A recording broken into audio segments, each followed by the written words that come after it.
আমি শাকসুতি, আপনারা দেখছেন শাকসুতির রান্নাঘর। আজকের রেসিপি আমি হলুদ ফুলকপি নিয়ে এসেছি, ওর সাথে চিংড়ি মাছ দিয়ে করছি। আমি আগে চিংড়ি নিয়েছি।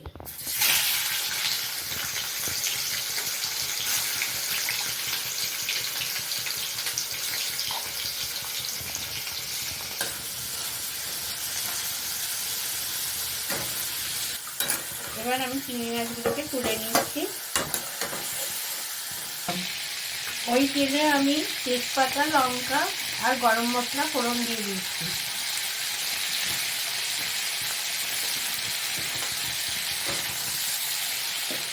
ফুলকপিটা এবার ভাজতে দিয়ে দিচ্ছি।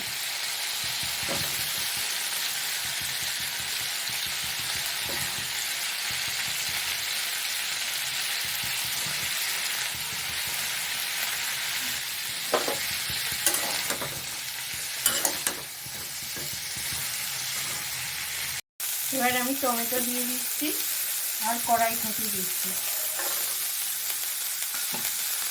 দিয়ে একটু নেড়ে নিচ্ছি।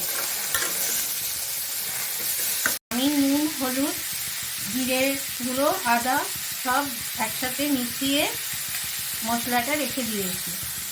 এবার ফুলকপিটা দিয়ে দিলাম।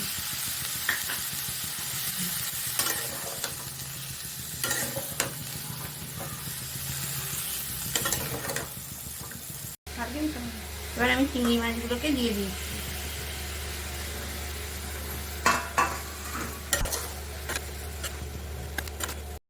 এতে